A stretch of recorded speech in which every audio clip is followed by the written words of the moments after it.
my name is Sarah, and I live in Central California. Hi, my name is Matthew Ferguson from Tulsa, Oklahoma. Hi, Noor. This is Gabrielle from Atlanta. Hi, my name is Minahil. I'm 17 years old from Pakistan. Hi, Noor. This is Mark in Seattle, Washington. Hey, so this message comes from Amsterdam, the Netherlands. Hi, my name is Jennifer. I live in Washington State. Hi, Noor. My name is Gabby. I live in Philadelphia. Hi, Noor. This is Courtney from Los Angeles, California. I actually used to live in Louisville, Kentucky, and I found this really surprising. I was not at all aware of human trafficking while I lived there. I know as a medical assistant myself, on more than one occasion, I was the one that saw the signs before my physician even had a chance to go into the room. That was only because I, myself, am a survivor and knew the signs very well, and I was able to point them out to my physician.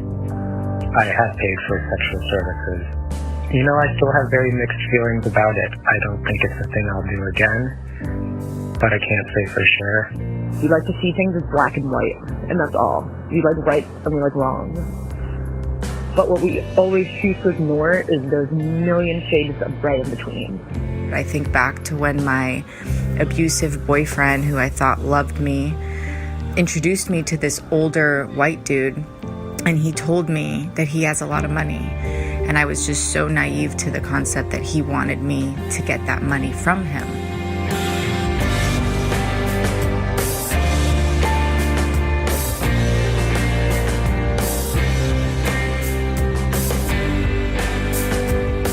Hi everyone, it's Noor here again.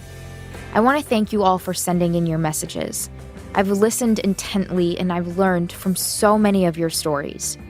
When we said we wanted to pass the mic, we meant it. And what we've received from all of you is beyond what we could have ever expected.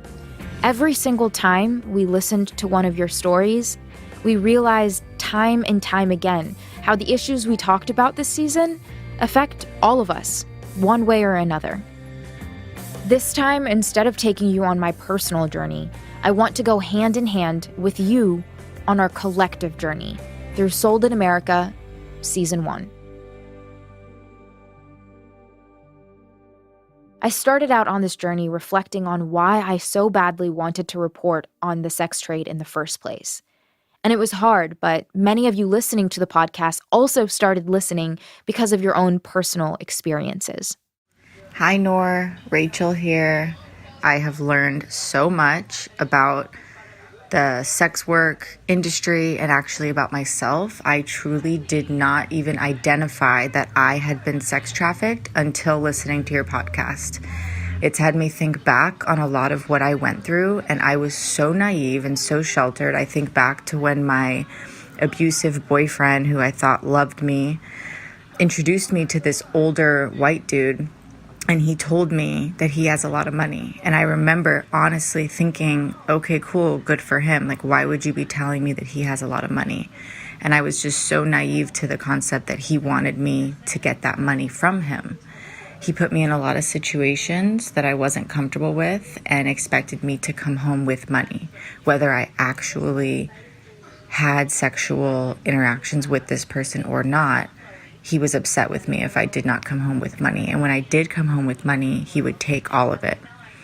And I never thought that I was a prostitute. I never thought that I was an escort. I truly was in such denial. Hi, Noor. My sex work name is Sophie. I'm from the northern New England area, and, my relationship with sex work is very twofold. It initially started with my sex compulsion and discovered sex work kind of accidentally through a casual encounter section on Craigslist with a man looking to tutor a woman. And he, instead of S's in his ad, he uses dollar signs and caught on to what that meant. And, I've never really done a ton of drugs. I'm pretty vanilla and clean, but that was the best high of my life. Giving a blowjob and getting, at the time, it was $60, and I was thrilled. I can just picture that feeling, and it feels good. But as I got older, it became more about the other fold of this is As Bruce Springsteen said in Atlantic City, I have bills that no honest man can pay, and a big part of it is student loan debt. I do have a college degree in human services, and I work at a nonprofit helping people, and I have a very good girl persona. I just can't pay my student loan debts, and I can't pay credit card debt that I've racked up over the years.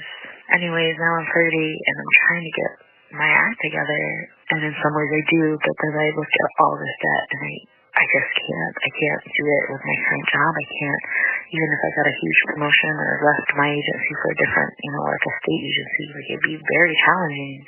And it just brings me back to what one of your guests said, is that they want to just, if you eliminate the demand, with all that supply and demand, you can't eliminate the demand for sex. I mean, this is the oldest profession for a reason. Sex is a necessary thing. I hope this continues to be a major discussion on a national way. Thank you, Noor. Bye. So my experience isn't actually about me. It's about my mom.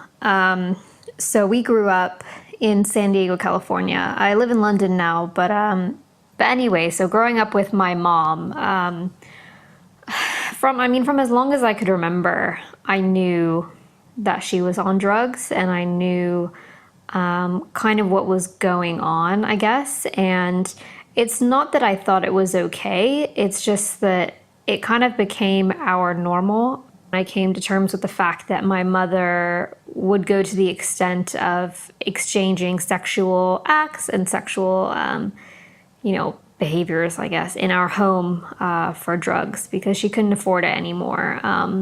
There was an incident where I came home from school. We were living in like a duplex sort of thing. And I came in the house, and I was looking for my mom. There was like soap operas on the TV as usual. And I went to her room and the door was cracked. And she was passed out on the bed with her underwear around her ankles, clothes top ripped open, rest of the clothes on the ground. And at the time, I didn't really understand what that meant. And in the moment, all I thought was, I think, my mom's taken something. Let me try and wake her up. I never thought that it meant something else, or her being violated in any way. I just thought, she was just passed out, as she was a lot of the time. And I think the biggest takeaway for me is I'm so amazed that, in that time frame and over those years that we lived in those conditions, that something didn't happen to me or didn't happen to my sister. And it just goes to show the lengths that people will go when it comes to addiction. I'm a retired pediatrician who practiced general pediatrics for 10 years and pediatric ICU for 30. I have seen firsthand the devastation and unintended consequences of governments and government officials destroying hundreds of thousands of lives by believing they are helping. In reality, the ones they are trying to, quote, save are few in number compared to the multitude they destroy. As you saw in one of your podcasts, one woman with a sad story can lead to laws and beliefs that are nothing but hurtful and destroy the many. I saw the Black community and the Hispanic community totally changed during my 40 years as a pediatrician. They went from a very family-oriented and close-knit to being destroyed by government programs and then, even worse, the war on drugs. When I interviewed the man in Seattle who was arrested for buying sex, and he shared personal details about how he was trying to fix his marriage today, I kept thinking to myself, there are going to be people listening to this podcast who are going through similar situations, whether in his position or in the partner's position. And I was so touched when we received messages from people going through those experiences. Noor, I'm not sure how to tell you that I've now listened to the Buyers Club 3 times because I am that wife on the other end, supporting my husband through his rehab, essentially, from sex addiction, and he was arrested. With an undercover cop, was a prostitute in another county when I got the call that he was in jail, and it hit so close to home, and I want to be that voice for women who do stand by the men that look like normal in society's eyes, but this has become society's norm, to disrespect, to separate lives, compulsive behaviors. I have paid for sexual services, never in the United States, mainly because a mix of feeling like it's wrong to do it in a place where it's illegal and a fear of being arrested, fear of being robbed. And I want to say thank you for your series. I still have very mixed feelings about it. I don't think it's a thing I'll do again, but I can't say for sure. It was at a time when I thought I'd really never have sex with a normal partner again, and so it seemed to me like something that, if I went to a country where it was legal or decriminalized, wouldn't be so bad. And I go back and forth thinking, did I exploit someone? Did I use money to do something that somebody basically didn't want to do? So yeah, I still have mixed feelings about it. Even as somebody who's participated, it's an interesting topic, and I go back and forth all the time. It's been a year now since I found out I'm a wife of a recovering sex addict. My husband was living two lives, and part of this, in a way, because of prostitution. And when this happened, it was a hit to my heart, and looking at my children and knowing my husband has done these things as a good human, and the last year has been a lot for him, and he's completely a different person without hiding the shame and lies, and it's just so common in our society, in locker rooms where he grew up in, and then now in the sales industry, and how men pay for sex and have affairs and do all of this, and society has made it so normal. And of course, the most important part of this has been the journey of gaining perspective and a new understanding on such a tough issue. That's coming up after the break.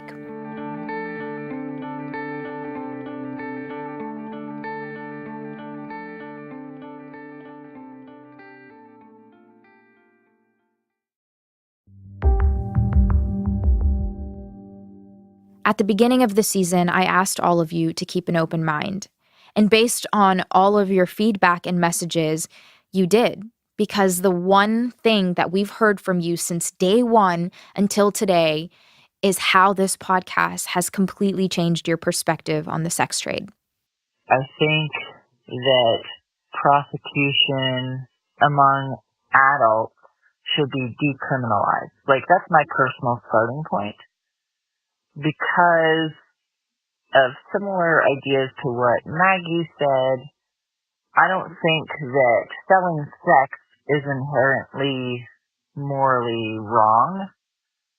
It also seems demeaning and patronizing to treat adults as not able to decide how to use their bodies. However, I was pretty struck by the attitude of the educator and the prosecutor that you talked to. I mean, I thought it was a bit extreme to say, consent is not possible when there's money changing hands. But I did not find these men to be disrespecting of women's intelligence or anything like that. Whereas when you talk to Maggie, I mean, a lot of stuff Maggie said resonated with me, but What did not resonate with me was her characterization of her opponent's views. I felt that she did not have a nuanced understanding of her opponent. Hi, Noor. My name is Simone Schwinn. I'm a 43-year-old white female, highly educated. Consider myself liberal. I was a little triggered by the last show about when Maggie McNeil was speaking as what I perceived to be a very privileged, educated white woman speaking to whether prostitution is exploitive or not. I think that it's somewhere down the middle. I agree with the gentleman that we're working towards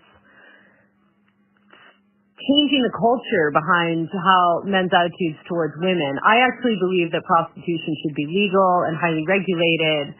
I think that, but to throw a blanket on the fact that prostitution is just like this empowered female expression, when we know we see these massage parlors that pop up where it's really trafficked women from Asia being forced to pay off their, immigration bills or their sponsors by being prostitutes. We see children. We know that there are underground kind of brothels that aren't, working like that. It just reeked to me of like, and I can say this as I feel a liberal white privileged woman. It reeked to me of liberal white privilege, Maggie McNeil's attitude, blanket attitude about it. I understand that two adults doing something consensual, whether or not they're exchanging money, is really their own business. But I think that she was in a very privileged position to be able to make that call for everyone. After hearing all the episodes so far, I feel like the most important thing I took away from it is if a sex worker is saying that they're exploited in any way, if they say they're trafficked or if they were violated during their agreement, they should be listened to and they should be supported and they should have the right of a person who is working a regular job. I think the idea of having a brothel is complicated, especially in the case that you've interviewed, the Bunny Ranch. That person definitely was exploitative. And I think the idea of having a man run a brothel of all women is wrong. It doesn't always have to be wrong, but the way he did it was wrong because he's sleeping with his employee and he's taking half the money. That doesn't sound fair to me. My name is Flannery and I'm calling from Washington, D.C. I love all of the episodes and especially number 5. I actually used to live on that block, the block right by Busboys and Tourists. And from the South, and so I knew that sex workers were definitely a thing and existed and could be found in certain areas of my own hometown. But I was really surprised to see the intersection of walking home from work, walking home from K Street, and then suddenly I'm on a block where there's many sex workers, and it's almost as if they're invisible, but everyone knew they were there. I wanted to respond to your request, getting thoughts about decriminalization in D.C. I personally am supportive of that, as well as other decriminalization of activities that are otherwise underground. We just returned from a week in Amsterdam where we spent a lot of time talking to the locals about prostitution and marijuana and other activities that are legal there that aren't necessarily legal in most of the other world. And there's a lot of actually net benefits that come as a result of bringing these sorts of activities out from the underground. In Amsterdam, they actually saw a decrease in violence against women overall as a result of legalizing prostitution. So when you think about if somebody is wanting to engage in a sexual activity, he or she doesn't need to, maybe take out a violent activity on an innocent bystander. There are legal options for them to sort of fulfill that desire that they have. Another thing, as they put it, is it's a way to keep an eye on the industry. So just as we were talking about in DC, if there is a violent offender or a violent client, the police can be informed about that, action can be taken against that person without worry of recourse.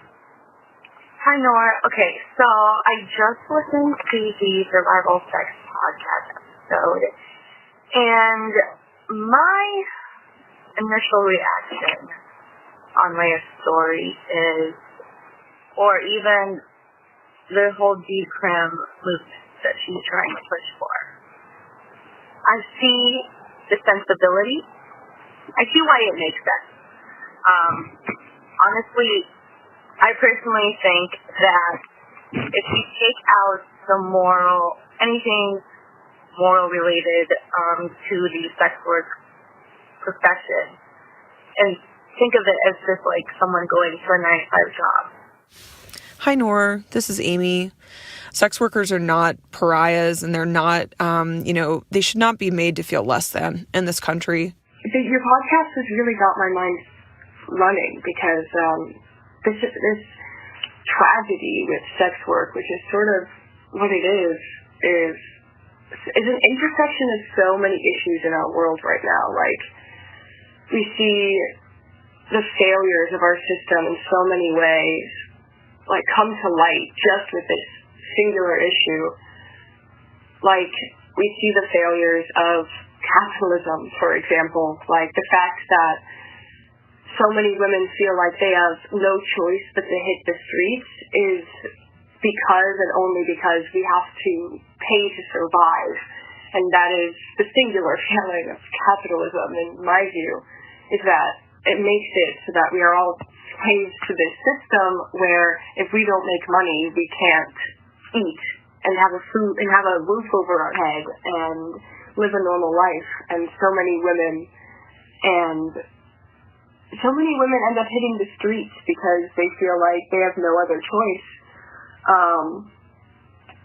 And then we see the failures of how our societies use sex, because it's so stigmatized that it's so stigmatized it's hard to talk about in the public stratosphere. Like, you can see how awkward it is when, like, in the recordings in your podcast of activists speaking in DC, for example, people become awkward in these situations where we're talking about sex, like it's this dirty thing. I just finished listening to Survival Sex, and it's really touched me in a lot of ways. I have never done sex work, but I know people who have and how it's affected their lives. I currently work at a nonprofit that services homeless and near homeless families and individuals through offering resources such as job skills. We have a shelter and childcare and so much more. But my thoughts about this, not only do I firmly believe in the decriminalization of sex work in a lot of ways, I think it would make sex work safer. It would make our community safer. It would get women out of the hands of dangerous men, intense, and that I just really firmly believe it would do a lot of good. But I also think that beyond just decriminalizing sex work, we have to think about the life of these women or children or men, trans, any person who is trading sex to survive. Most likely they are homeless or near homeless, and we need to also think about how we can help them escape that.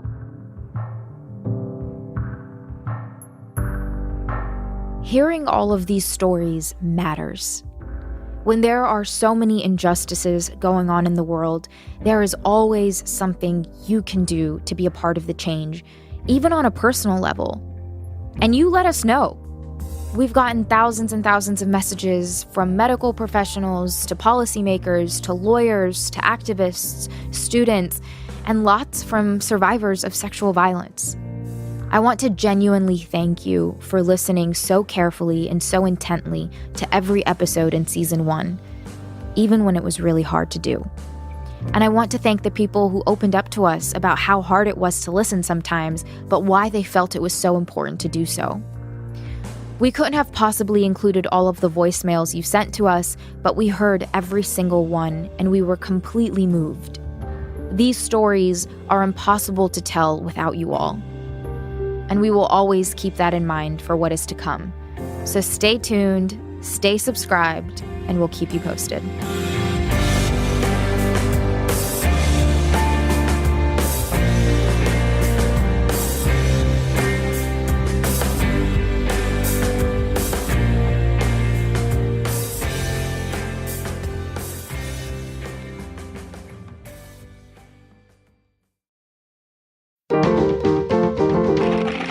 Stitcher.